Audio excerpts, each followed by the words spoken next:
बाकी कोई नहीं आ रहा,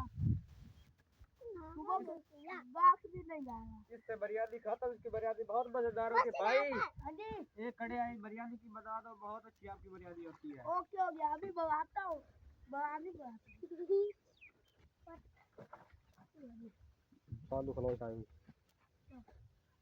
अब मैं इसमें पानी डालता हूँ, वो पड़ा है, मैं माना को खिला दूंगा। ऐसा करता हूँ, अब इसके चिकन में मिट्टी और पानी डालता हुआ आएगा मजा।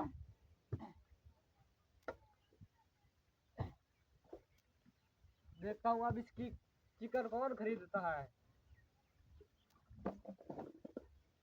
पूरा काम चिकन ले जाता है।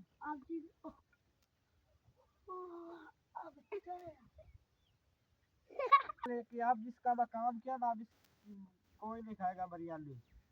लेकर आ गया बिरयानी तू। हाँ देखो, बहुत ही मजे की बिरयानी होती है तेरी। अब चेक कर देखते हैं हम।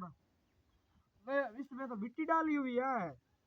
मैं तो नहीं हो सकता, तुम्हारी बिरयानी में ऐसे नहीं हो सकता। मैं जा रहा हूँ आपकी दुकान से, कभी नहीं खाऊंगा बिरयानी। मिट्टी किसने डाल दी? अब चलता हूँ घर पे।